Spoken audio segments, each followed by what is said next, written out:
प्रभु यीशु ख्रीस्त में मेरे प्यारे भाइयों और बहनों, हर वह व्यक्ति जो प्रभु का दिल से आदर करता है, उसके वचनों का एक नियमित रूप से अध्ययन करता है, उसके नियमों का पालन करता है, उसका जीवन कभी भी पराजित नहीं होगा, वह कभी असफल नहीं होगा, क्योंकि ईश्वर का सानिध्य उसके जीवन में दिन प्रतिदिन बना रहेगा। और ईश्वर अपने भक्तों को कभी भी हारा हुआ नहीं देख सकता, ना ही वो उसे बड़ी बीमारियों में ग्रसित देख सकता है। वो तुरंत उसी क्षण उसके जीवन को स्पर्श करेगा और उसे चंगाई प्रदान करेगा और उसका जीवन रूपांतरित हो जाएगा। यह है हम सबका दृढ़ विश्वास अपने पिता परमेश्वर पर। प्यारे भाई और बहनों, आज का वचन हम जब अध्ययन करने जा रहे हैं, वह हमें इस बात की ओर प्रेरणा देता है कि चाहे कितनी भी दिक्कतें आए, दुख, संकट, परेशानियां, चुनौतियां हमारे जीवन को परेशान करे, बाधित करे, हमें अपना अटूट विश्वास अपने पिता परमेश्वर पर बनाए रखना है। हो सकता है कि कुछ प्रार्थनाएं कई सालों से हमारी पूरी नहीं हुई है। हो सकता है कुछ मनोकामनाएं जो हम कई दिनों से कई प्रार्थना सभाओं में पूछ रहे हैं, मांग रहे हैं, लेकिन उसका एक उत्तर हमें नहीं मिला है। लेकिन उन सारे क्षणों में हमें कभी भी अपना धैर्य नहीं खोना है। हमें यह बात का संज्ञान हम अपने जीवन में जरूर बनाए रखना है कि प्रभु ईश्वर के सामने कुछ भी असंभव नहीं है। वो हमें नियमित रूप से देखता, परखता और जानता है। वह हमें इस क्षण भी देख रहा है जब हम इस प्रार्थना सभा में एकत्रित हुए हैं, क्योंकि हम सब अलग राज्यों से, अलग अलग भाषा, बिना कोई मतभेद के हम ईश्वर के वचनों का अध्ययन कर रहे हैं एक परिवार के रूप में। और जो भी परिवार एक साथ प्रार्थना करता है, प्रभु ईश्वर का सानिध्य निश्चय ही वहां पे होता है। प्यारे भाई और बहनों, आज का वचन जो हम अध्ययन करने जा रहे हैं वो लिया गया है मार्कुस के सुसमाचार से, अध्याय 4 पद संख्या 37 से 39। वो हमें यह बताता है कि शिष्यगण भी कुछ ऐसी ही परिस्थिति से गुजर रहे थे। उनका जो विश्वास है डगमगाने लगा था, लेकिन जब ईश्वर ने अपनी कृपा और अनुकंपा से उनके जीवन में एक अपूर्ण तरीके से चंगाई प्रदान किया, तो वो भी रूपांतरित हो गए। उन्हें भी एक दृढ़ विश्वास मिला और वो ईश्वर की ओर चल पड़े। आइए उस वचन का अध्ययन करें और जानें कि वह हमसे क्या बताना चाह रहा है। मार्कुस के सुसमाचार से अध्याय 4 पद संख्या 37 से 39 यह कहता है, एक तेज बवंडर उठा, लहरें नाव पर पछाड़े मार रही थी, नाव पानी से भर जाने को थी, किंतु यीशु नाव के पिछले भाग में तकिया लगाए सो रहा था। उन्होंने उसे जगाया और उससे कहा, हे गुरु, क्या तुझे ध्यान नहीं है कि हम डूब रहे हैं? शिष्यगण परेशान थे, हताश थे, वो डरे और सहमे हुए थे, और इस डर में वो प्रभु यीशु को जगाने की कोशिश करते हैं और कहते हैं, हे गुरु, क्या तू नहीं देख रहा कि हम डूब रहे हैं? इसके जवाब में प्रभु यीशु क्या करते हैं? आगे पढ़ते हैं। यीशु खड़ा हुआ और उसने हवा को डांटा और लहरों से कहा, शांत हो जाओ, थम जाओ। तभी बवंडर थम गया और चारों तरफ असीम शांति छा गई। प्यारे भाई और बहनों, ये एक शक्तिशाली दृष्टांत है जो हमारे ध्यान को कुछ केंद्र बिंदुओं में आगे की ओर लेकर चलता है। पहला भाग, जब शिष्यगण घबराते हैं और एक डर के स्वरूप में वो गुरु को जगाने की कोशिश करते हैं। प्यारे भाई और बहनों, जो शिष्यगण थे वो नौसिखिए नहीं थे। वो पहली बार पानी में नाव को लेकर नहीं गए थे। उन्होंने ऐसे कई बवंडर पहले भी देखे होंगे, कई दिक्कतें पहले भी उन्होंने फेस की होगी, लेकिन इस बार वो अक्षम थे, वो डरे हुए थे, वो सहमे हुए थे, और इस डर में उन्हें कुछ समझ में नहीं आ रहा है कि उन्हें क्या करना है। वो यह तक भूल गए कि जो उस नाव में सवार हैं, जो कि उनके गुरु हैं, उन्होंने कितने ही चमत्कार उनके सामने, उनके सम्मुख करके दिखाए हैं। वो एक शक्तिशाली ईश्वर है। यह सब बातों का उनको संज्ञान था, लेकिन अपने डर में, उस समय की अक्षमता में, उन्होंने चिल्ला कर प्रभु यीशु को जगाया और उन्हें दखल देने के लिए गुजारिश किया। प्यारे भाई और बहनों, कुछ हद तक हमारे जीवन में भी ऐसी ही घटनाएं होती रहती हैं। हम भी अपने जीवन में जब असीम परेशानी और दुख से ग्रसित होते हैं, तो हम भी अपने प्रार्थनाओं में प्रभु ईश्वर से कई प्रकार के सवाल पूछते हैं। हे पिता परमेश्वर, तू हमारी प्रार्थना क्यों नहीं सुन रहा? हे पिता परमेश्वर, जो हमारे निवेदन है, जो हमारी मनोकामना है, वो कितने ही सालों से, कितने ही समय से हम आपके सम्मुख रख रहे हैं, लेकिन हमें उसका जवाब नहीं मिल रहा है।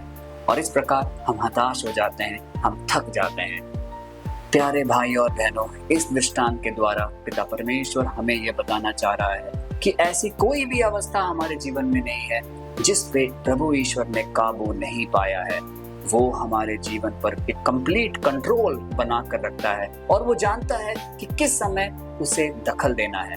क्योंकि आगे का वाक्य हमें यह कहता है कि यीशु खड़ा हुआ और उसने जो आंधी तूफान था उसको थम जाने के लिए उसे डांटा।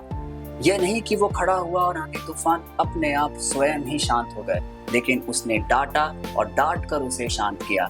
डांटने से तात्पर्य यह है कि प्रभु यीशु का कंट्रोल, उसका दबदबा उन सारे चीजों के ऊपर था। इसका मतलब उसके पास एक पूर्ण रूप से अधिकार था समुद्र पे, उफनती नदी पे, हर प्रकार की आंधी तूफान, हर चीज पे उसका एक संपूर्ण तरीके से दबदबा था। इसी प्रकार यह वचन हमें यह दिखाता है कि हमें हताश नहीं होना है, हमें घबराना नहीं है। चाहे कितनी भी चुनौतियां हमारे जीवन में आए, हमें यह दृढ़ विश्वास रखना है कि प्रभु ईश्वर के सामने यह सब तुच्छ है। वो इन सब पे काबू पा चुका है, वो एक पूर्ण नियंत्रण हमारे जीवन में रखता है।